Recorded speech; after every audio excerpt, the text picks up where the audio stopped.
Sanggar Cerita mempersembahkan Sabda Pandita Ratu.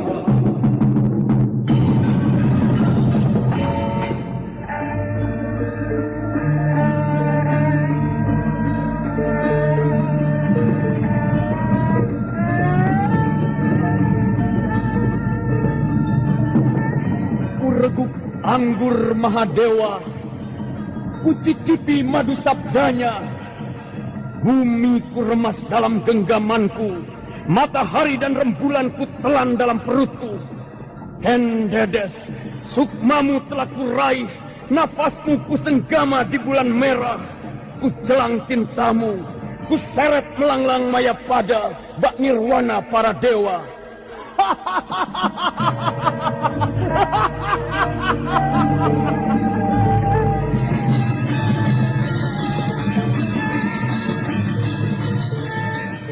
Apakah mungkin aku akan menjadi bunga yang bisa kau petik dan kau sunting? Sementara jika layu, akan kau campakkan begitu saja, seperti cermin retak yang tak berharga. Sabda Pandita Ratu, sebuah kisah penuh dilema, tragedi cinta anak manusia, perebutan tahta, mabuk harta dan duniawi, serta silaunya kehormatan, di mana keangkara murkaan merajalela karena dendam yang membara.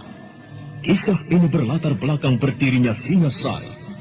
Ken Arok, dialah pemuda yang merekuk pahit getirnya kehidupan. Namun sebenarnya, dialah yang harus melaksanakan sabda-sabdanya.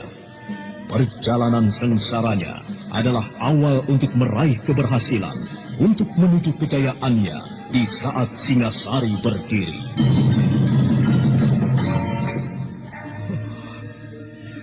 Kenapa ini harus terjadi? Oh, Dewata aku. Apakah ini karmamu? Tapi apa salah dan dosaku? Pinaka, maafkanlah aku. Kenapa sekarang aku baru tahu kalau kau adalah... Kutuklah aku, Dewata. Hukumlah manusia yang tidak tahu dosa ini. Binasa! Binasa sesatu!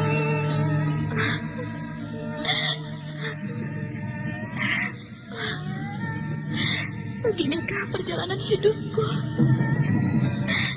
Apakah aku harus menerima garis nasib yang penuh noda dan dosa? Dewata aku, kenapa kau berikan cobaan ini tidak ada habis-habisnya? Tunjukkan di mana letak keadilanmu.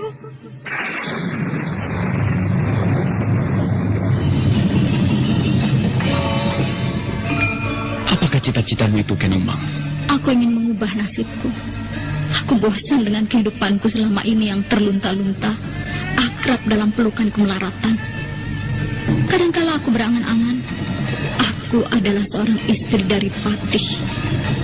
Bahkan lebih gila lagi, aku berangan-angan, andai kata aku adalah seorang permaisuri, maka akan terhapus semua masa silamku, terhapus lenyap, tidak bersisa semua kenangan buruk yang kumiliki. Itulah cita-citaku, Kakang Ken Arok. Bagaimana dengan kau, Kakang? Aku ingin menjadi seorang raja.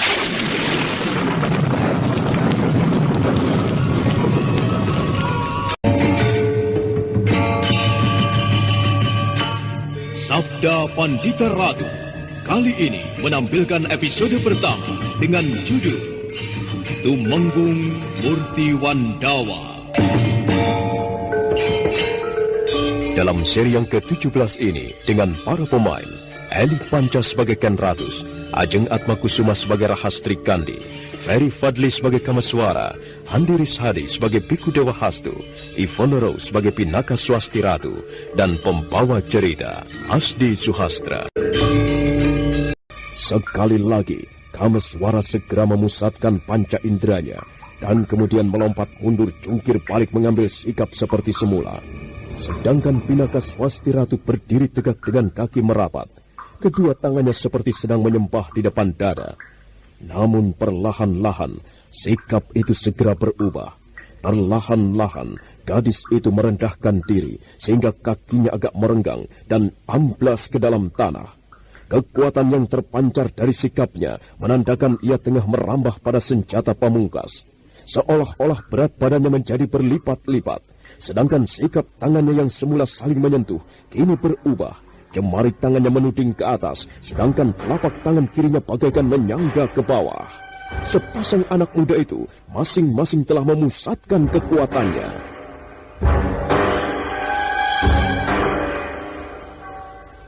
1, 2, 3.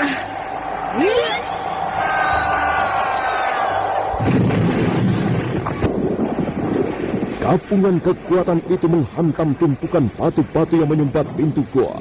Suara ledakan benturan mengakibatkan batu-batu itu berantakan dan menimbulkan suara gemuruh yang sangat dahsyat. Tetapi bongkahan-bongkahan batu-batu itu tetap saja kembali menutupi pintu goa.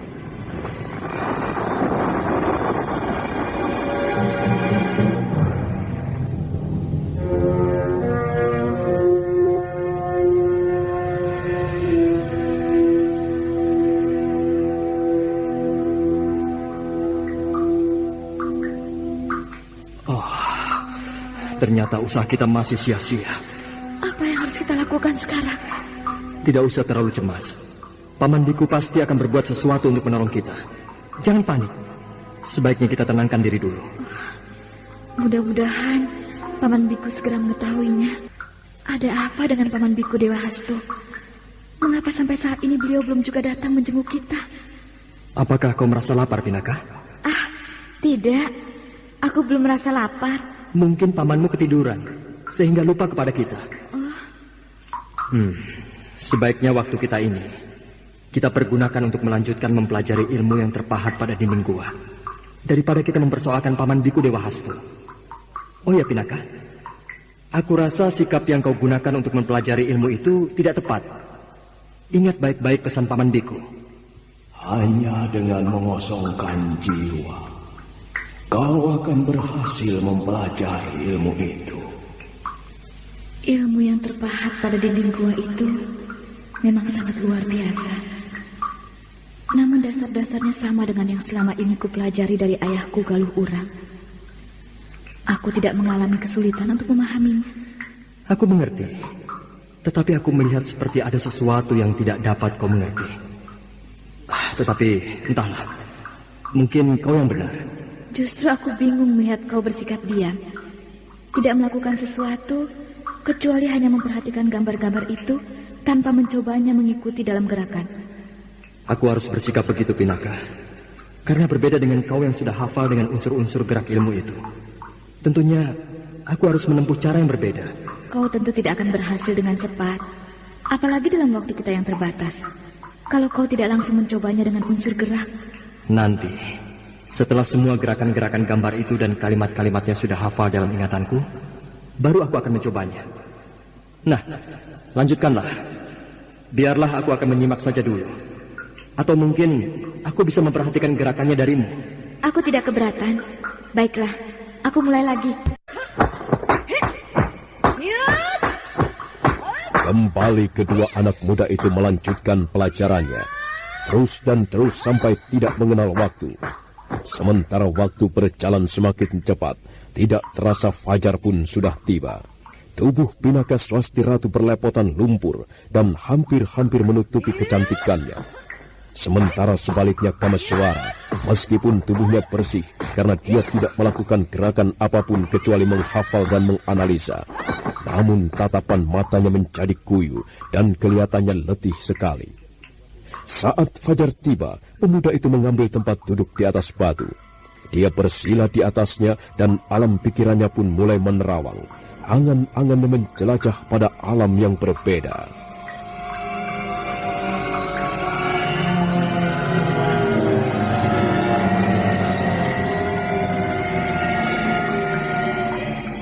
Kameswara, apakah kau mendengar suaraku? Jawablah, Kameswara.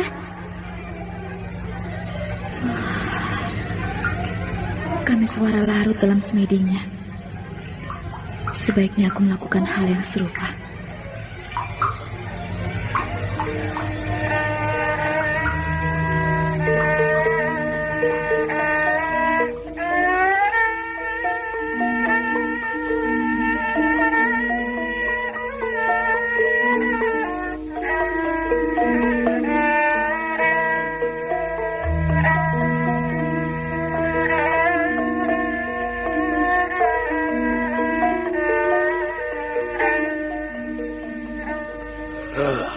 Ada apa, Nyai?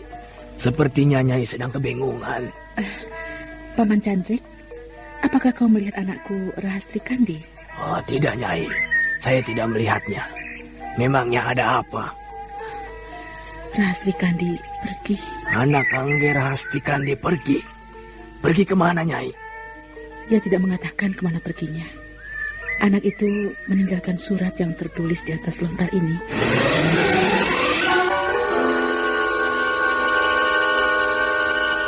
Berita kepergian Rahastri Kandi menggegerkan perguruan Palwas Sambu.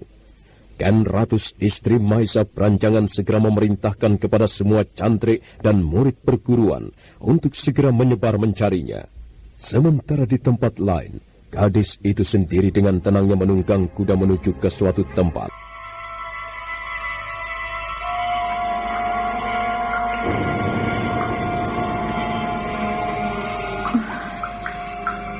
Aku sulit melakukan semedi. Lain dengan Kameswara. Lakunya seperti orang mati. Tidurkah dia? Kameswara? Kau mendengar suaraku? Kameswara? Kau dengar suaraku tidak? Bukan main. Aku cubit kulitnya. Sepertinya ia tidak merasakannya. Heran aku. Atau memang ia tidak merasakannya sama sekali? Sebenarnya lah, pemuda itu memang sedang berada di dalam keadaan yang sulit untuk dimengerti. Jiwanya telah meninggalkan tubuhnya, melayang-layang. Meskipun tubuhnya duduk dengan tenang sambil bersila dan desah nafasnya mengalir teratur, namun tubuh itu beku. Jiwanya yang meninggalkan raganya bergerak-gerak seperti sedang menari-nari, seirama dengan gerak gambar-gambar yang terukir pada dinding goa. Kameswara, apa yang sedang kau lakukan?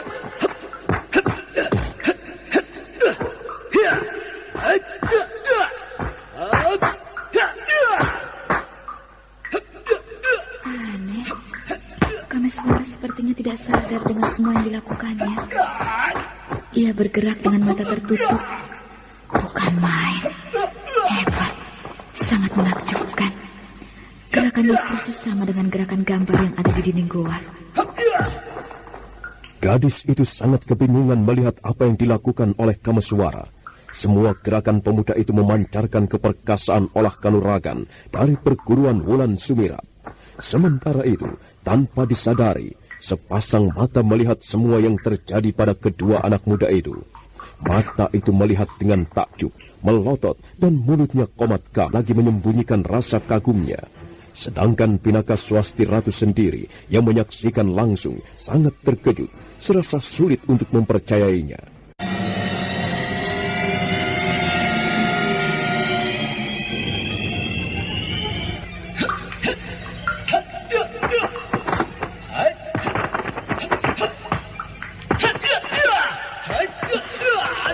Sulit untuk dapat dimengerti. Dalam sikap begitu Kameswara dapat melakukan semua gerakan persis dengan gambar-gambar yang terukir pada dinding goa. Gerakannya lebih berisi dan mantap apabila dibanding dengan aku yang melakukannya. Bagaimana ia bisa begitu?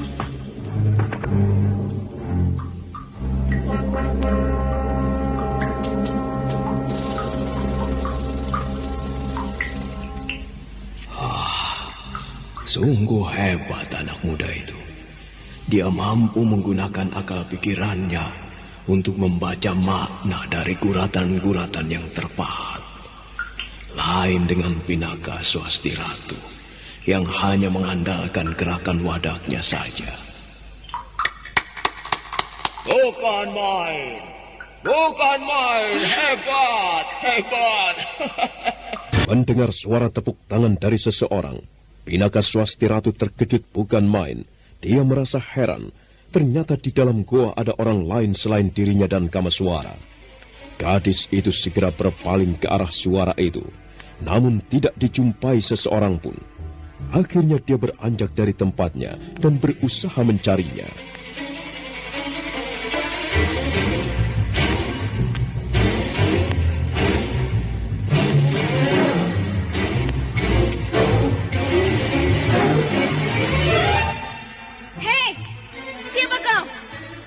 bersembunyi.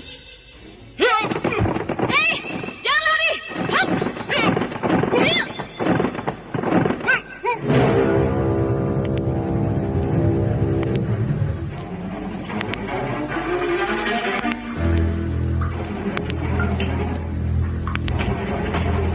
Hei, siapa kau Kisanak? Mengapa kau menghindar? Oh, rupanya kau tidak ingin dikenali dengan menutup wajahmu seperti itu. Katakan siapa kau? Mengapa kau sembunyi-sembunyi mengintip kami? Kau lucu Kisanak. Aku lucu? Apanya yang lucu? Katakan apanya yang lucu? Jangan marah-marah seperti itu, anak manis. Rupanya kau lupa pesan nenekmu ya? Bukankah kata nenekmu, Kara itu cepat tua, ya kan? Jangan main-main denganku ya. Katakan cepat apanya yang lucu? Itu dah. Yang jelas yang lucu bukan hidungmu, atau matamu, atau bibirmu. Kau menyebalkan Kisanak. Kau hadir bukannya membuat aku senang, tetapi malah menyebalkan. Aku hitung sampai 3. Kalau kau tidak menjawab, tahan seranganku. 1, 2, 3.